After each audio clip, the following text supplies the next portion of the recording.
முதல் நிறுவனமாக India டுடேவும் axis my இந்தியாவும் இணைந்து நடத்தின கருத்து கணிப்பில் தாவேகா 98 120 தொகுதிகளை பெறும் அப்படின்னு சொல்லியிருக்காங்க. இந்த நம்பர்ஸை இதுவரை எந்த நிறுவனங்களுமே சொல்லாத நிலையில் அந்த 100 டிஜிட் மார்க்கை தாவேகா, அதாவது விஜயின் தமிழக வெற்றிக் கழகம் முதல் தேர்தலிலேயே தாண்டுவதற்கான வாய்ப்பு இருப்பதா ஆக்சிஸ் மை இந்தியா நிறுவனம் சொல்லியிருக்காங்க.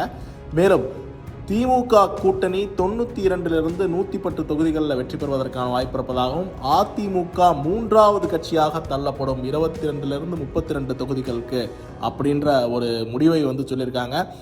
எந்த நிறுவனமுமே தாவேகாவிற்கு இத்தனை தொகுதிகள் வெற்றி பெறுவதற்கான வாய்ப்பு இருப்பதாக சொல்லாத நிலையில் ஆக்சிஸ் மை இந்தியா நிறுவனம் மட்டும் தாவேகா 98 120 தொகுதி, அதாவது கிட்டத்தட்ட ஆட்சி அமைக்கவே வாய்ப்பு இருக்குது அப்படின்னு சொல்லியிருக்காங்க. ஏன்னா அந்த மேஜிக்கல் நம்பர் அப்படின்றதே 118 தொகுதிகள் தான்.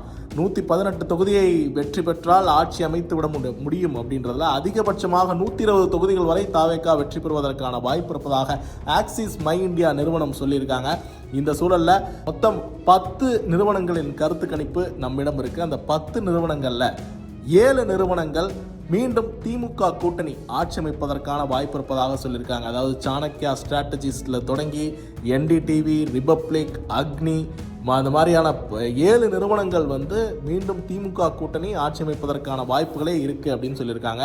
அடுத்தபடியாக 2 நிறுவனங்கள், அதாவது CNN News 18 நிறுவனமும் டைம்ஸ் நவ் நிறுவனம், இந்த 2 நிறுவனங்களுமே எக்ஸிட் போல்ஸ் அதிமுகவுக்கு சாதகமாக இருக்கு. அதிமுக தான் மீண்டும் 2026 ஆட்சி அமைப்பதற்கான சூழல் தென்படுவதாக சொல்லியிருக்காங்க.